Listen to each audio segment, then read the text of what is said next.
नमस्कार। इस वीडियो में पढ़ेंगे विषम परमाणु समूह का आईयूपीएसी नामकरण। जैसे कि इससे पहले भी आपने पढ़ा था सामान्य एल्केन, एल्कीन और एल्काइनों का नामकरण आईयूपीएसी विधि द्वारा। ठीक इसी तरह विषम परमाणु समूह यदि कोई जुड़ जाता है हाइड्रोकार्बन यौगिक में तो उसका नामकरण कैसे करते हैं उनके बारे में। पर उससे पहले आइए बात करते हैं कि यदि मान लीजिए एक कोई एल्केन है, जैसे बात करते हैं सबसे पहले मेथेन की कार्बन की संख्या 1 हो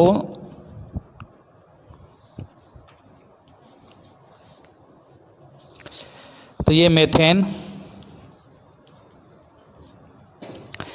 इसमें से यदि एक हाइड्रोजन यहाँ से हटा दिया जाए, ये मैंने पहले भी बताया था इससे पहले वाले वीडियो में भी, तो उसे हम एल्केन से एल्किल समूह कहते हैं।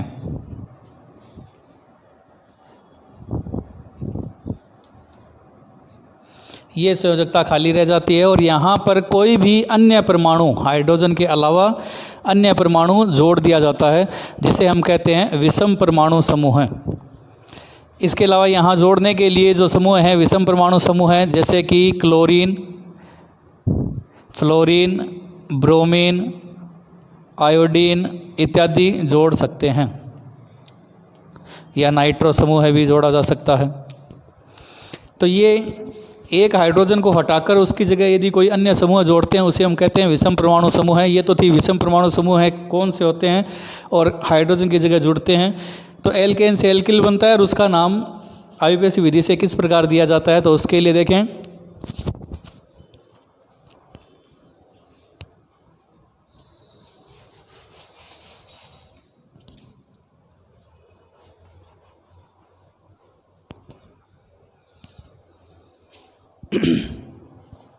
नामकरण देने के लिए ठीक वैसे ही जैसे कि हमने पहले कहा था कि दो प्रकार के नाम होते हैं, एक तो पूर्व लगन और एक अनुलग्न।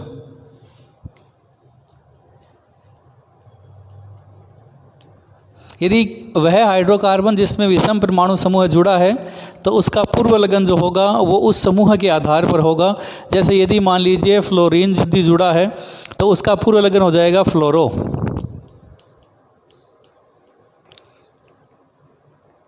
यदि क्लोरीन जुड़ा है तो उसका पूर्व लगन हो जाएगा क्लोरो। यदि ब्रोमीन है तो ब्रोमो, और आयोडीन है तो आयोडो।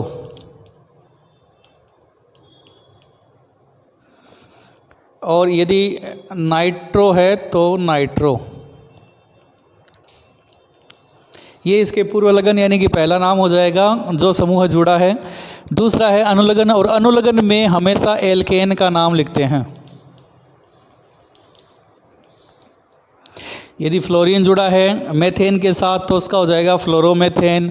क्लोरीन जुड़ा है तो क्लोरोमेथेन, ब्रोमोमेथेन, आयोडोमेथेन और नाइट्रोमेथेन। तो पहला नाम हमेशा समूह का और दूसरा नाम हमेशा एल्केन का आएगा। तो ये है, नोट करें। नामकरण के लिए जो नियम है वो इस प्रकार हैं कि सबसे पहले बात करते हैं कार्बन की गणना, यानी कि उस श्रृंखला को हम कहाँ से गिनेंगे उसके बारे में।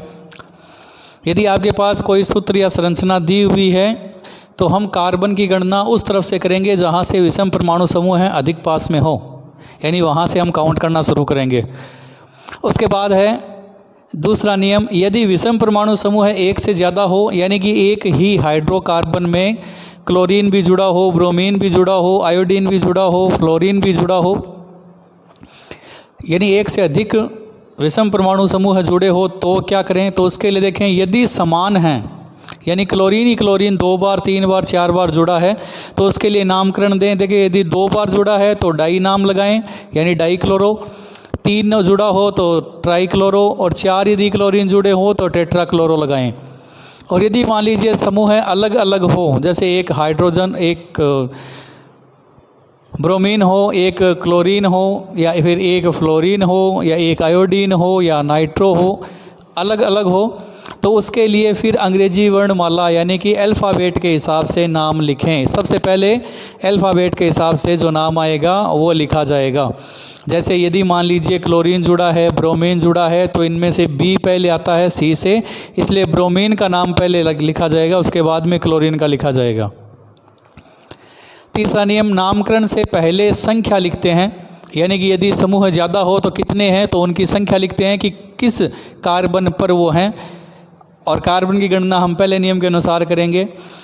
और यदि मान लीजिए ज़्यादा हो तो बीच में कोमा लगाएं और बाद में डाई, ट्राई, टेट्रा लिखें, और उनके बीच में हम हाइफन, यानी विज्ञान में एक नया शब्द है हाइफन, यानी डेस जिसे कहते हैं, गणित में, कंप्यूटर लैंग्वेज में डेस का चिन्ह, योजक का चिन्ह जिसे कहते हैं, वो लगाया जाता है। उसके बाद में पहला समूह का नाम लिखते हैं और उसके बाद एल्केन का नाम लिखते हैं। तो ये तो थे नियम। चलिए अब उदाहरण से समझें। चलिए उदाहरण में बात करते हैं। सबसे पहले नामकरण लिखने के लिए कार्बन की संख्या काउंट करें। देखें 1 2 3 4 5 और 6। बंद के लिए देखें, इसके अलावा यदि विषम समूह जुड़ा है तो वहाँ से काउंट जल्दी ज़्यादा करें। तो देखें यहाँ से 1 और दूसरे नंबर समूह से जुड़ जाता है, जबकि यहाँ से ब्रोमीन जो है वो 1 2 और 3 पे जुड़ता है, इसलिए पास में ये है तो इधर से काउंट करना पड़ेगा आपको 1 2 3 4 और 5 6। तो कार्बन 6 है तो उसके लिए नाम लिख दें हेक्सेन। उसके बाद में लिखें समूह का नाम। समूह देखें कौन सा जुड़ा है, एक तो क्लोरीन और एक ब्रोमीन। सबसे पहले अल्फ़ाबेट से देखें पहला नाम किसका आता है, सी या बी का, तो आपको पता चलेगा बी का। बी के लिए नाम लिखते हैं हम ब्रोमो, ओके, और सी के लिए लिखते हैं क्लोरो। अब देखें कितनी संख्याओं पर है, एक एक है, तो इसलिए कुछ और नहीं लिखने की ज़रूरत नहीं। कहाँ जुड़े हुए हैं वहाँ लिखें, तो यहाँ लिखेंगे, देखो ब्रोमो जुड़ा हुआ है C4 पर, तो यहाँ लिखेंगे 4 ब्रोमो, और यहाँ पर है 2 क्लोरो, 4 ब्रोमो 2 क्लोरो हेक्सेन। ये हो गया आपका सीधा सा नाम। तो इसी तरह से आगे वाले का नामकरण देखें। कार्बन की संख्या 1 है तो 1 के लिए लिखेंगे हम मेथेन।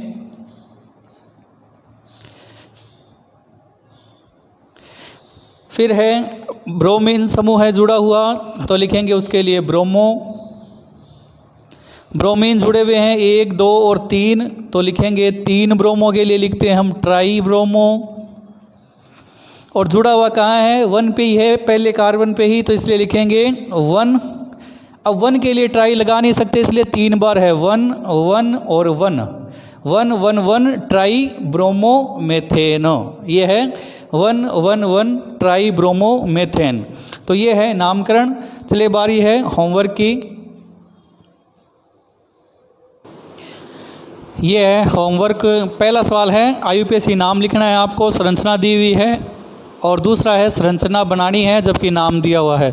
कोशिश करें, नहीं आए तो बिल्कुल पूछें तभी आएगा, वरना हिम्मत हार के न बैठें। मिलते हैं किसी एक नए टॉपिक के साथ। धन्यवाद।